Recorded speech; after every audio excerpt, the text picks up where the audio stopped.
नमस्कार साथियों। अब हम पढ़ेंगे आगे। ये आप अपना चल रहा था एटलस के आधार पर जलवायु का वर्गीकरण। अब करेंगे कोपेन के आधार पर जलवायु का वर्गीकरण।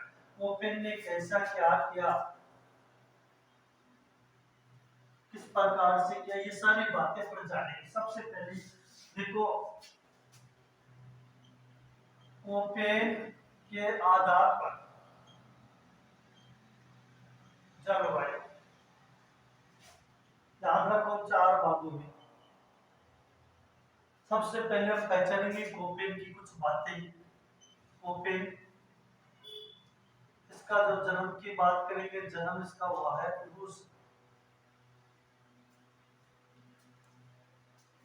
रूस में इसका जन्म हुआ है। जर्मनी, रूस और जर्मनी दोनों की से क्या है, नागरिकता। दोनों की ने क्या है, नागरिकता है। अच्छा सर, अब कोपेन ने जलवायु को कितने भागों में बांटा? इन्हें जलवायु को 4 भाग में। निर्धन की बात की जाए, जन्म लेता है जो मरता भी है, और निर्धन इनका ऑस्ट्रिया में हुआ था। अच्छा सर, अब इन्होंने जलवायु के बारे में सोचा कि मैं ऐसा काम करूं, राजस्थान की जलवायु को 4 भागों में बांटू। ये इन्होंने विचार किया था, विचार किया, ये 1900 में किया। फिर इन्होंने सब क्या किया, प्रस्तुत किया, ये 1918 में किया। ठीक है। फिर इसके बाद में इन्होंने जो मान्यता मिली वो 1936 में मिली। किसकी मिली? वो पेन ने जलवायु का वर्गीकरण करने की 4 भागों की जो मान्यता मिली सर। अब इसने क्या किया, कोपेन ने इस जलवायु को सांकेतिक भाषा में प्रयोग किया। सांकेतिक भाषा का प्रयोग किया। याद सब रख लेंगी, लेकिन मित्रों मुश्किल वही होता है जो सांकेतिक भाषा में याद रखना हो।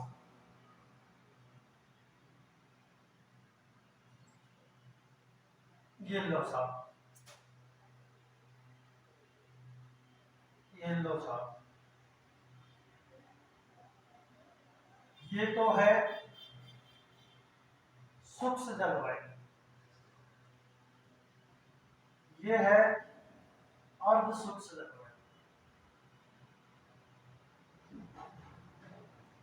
और ये है उपाद्र जलवायु।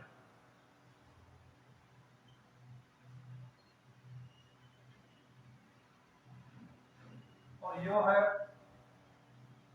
आर्द्र जलवायु। लेकिन मित्रों इसका कूट दिया गया है। सांकेतिक भाषा का इन्होंने क्या किया, प्रयोग किया है। किस प्रकार से याद रखेंगे और कैसे रखेंगे, ये आपको याद रखना होगा। एक बार मैं आपको यह बता देता हूँ, फिर मैं आपको याद करने की विधि बताऊंगा। लेकिन एक बार विधि देखो, इस प्रकार से अगर आपको कभी परीक्षा में कोपेन के अनुसार, यानी कोपेन के अनुसार जलवायु में से अगर कोई प्रश्न पूछा जाता है तो ये विधि याद रखो। इस विधि से बिल्कुल भी बाहर नहीं जाएगा। क्या विधि है सर? एबीसीडी में ये से स्टार्ट होता है, जेड खत्म होता है।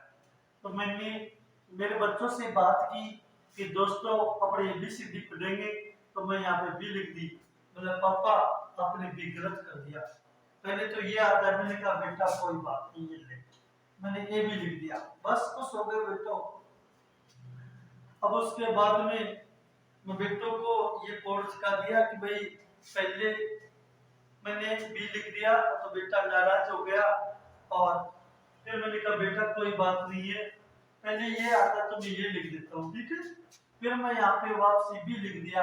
इससे बोला पापा फिर आपने बी लिख दिया। मैंने कहा कोई बात नहीं बेटा, मैं भूल जाता हूँ, यहाँ पर मैं वापस सी कर देता हूँ। बी के बाद में सी आता है। चलो बेटा, पापा तो ने इधर से स्टार्ट किया था ना? हाँ, अब की बार इधर से करो पापा। चलो ठीक है, हम करते हैं। तो मैं यहाँ पे W लिख देता हूँ। क्या लिख देता हूँ? W। यहाँ लिखकर मैं यहाँ पे W लिखा। जब बोला पापा अब बार बार में ही W लिखते हो, मैंने कहा बेटा मैं भूल जाता हूँ। और मैंने कहा बेटा ये मैं चेंज कर देता हूँ। मैं क्या कर देता हूँ? चेंज। और फिर वापस मैं W लिख देता हूँ। पापा फिर W लिख दे बेटा, मैं भूल गया कि बेटा मैंने यह W लिखा। फिर इसके बाद में यह W लिखा, तो पापा आप बार बार W लिख रहे हो, तो मैंने यहाँ पे S लिख दिया। तो पापा आपने S सही लिखा। फिर मैंने वापस W लिख दिया। पापा फिर W लिख दिया कि बेटा मैं भूल जाता हूँ। तो क्या होता है कि ये तो तैयार हो जाता है, ये तो क्या हो जाता है? तैयार हो जाता है। अब अपन क्या करते हैं कि भाई इसमें ज्यादा मात्रा W की आ गई, तो ये ले भाई HW, भाई अल्लाह तारीख कसम HW। अगर ना याद रखना जी, अगर ना याद रखेंगे जी कि हम ऐसी गलती नहीं करेंगे। तो ये भी हो गया और ये भी मारो तैयार हो गए, और ये भी मारो तैयार हो गए। ये एक नंबर है, और ये 2 नंबर है, और ये 3 नंबर है, और ये 4 नंबर है। तो ये भी एक नंबर है, ये भी 2 नंबर है, ये भी 3 नंबर है, और ये भी 4 नंबर है। मित्रों मैं आपको समझाने के लिए फिर से मैं दोबारा से आपको ये चीज सिखा रहा हूँ कि भाई कैसे याद रख सकते हो, कैसे नहीं रख सकते हो। थोड़ा ध्यान देना, यहीं पे फोकस मारना। देखो किस प्रकार से कि मैं दूसरों से बात नहीं कर रहा हूँ, मैं केवल मेरे बच्चों से बात कर रहा था कि बच्चों बताओ एबीसीडी में पहला अक्षर कौन सा होता है। बच्चों ने बोला पापा पहला ए होता है, लेकिन मैं यहाँ पे क्या लिख दिया?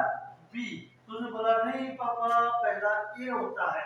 तो मैं अपने बच्चे को राजी करने के लिए यहाँ पे ये लिख दिया।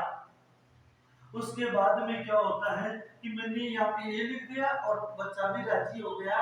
बच्चा भी क्या हो गया? राजी। फिर मैं वापस यहाँ पे बी लिख दिया। पापा फिर से बी लिख दिया। फिर मैंने क्या किया? उसको राजी करने के लिए सी लिख दिया। लिख दिया, आ गई बात समझ में? अब मैंने कहा बच्चों अब की बार इधर से खेल लेते, हम अब की बार इधर से खेलेंगे। तो फिर मैंने क्या किया? यहाँ पे W लिख दिया। बेटा देखता रहा, फिर मैंने W लिखा। पापा बार बार में W लिखते हो, पापा बार बार में W लिखते हो। मैंने कहा कोई बात नहीं बेटा, मैं S लिख देता हूँ। फिर मैं भूल गया बेटा, मैं W कर दिया। बेटा हमारा W की ज्यादा ध्यान रहे तो मैंने भूल जाता हूँ बेटा, फिर मैं W कर दिया। ये हमारा कंप्लीट हो जाता है। फिर हम देखा कि ज्यादा संख्या W की आती है, तो मैंने कहा कोई बात नहीं है, ये HW और ये HW आगे ध्यान रखेंगे जी, आगे ध्यान रखेंगे जी, ऐसी गलती ना करा। ये जोड़ा तैयार हो गया, और ये भी जोड़ा तैयार हो गया, और ये भी जोड़ा तैयार हो गया। वहां मैंने नाम दिया था 1 नंबर, 2 नंबर, 3 नंबर, 4 नंबर। इसी प्रकार से ओपन के द्वारा जो सांकेतिक भाषा का प्रयोग किया गया है उसे आप याद रख सकते हो, वरना वैसे याद नहीं होगी। अब ओपन के द्वारा जो जलवायु है इसको कितने भागों में बांटा है?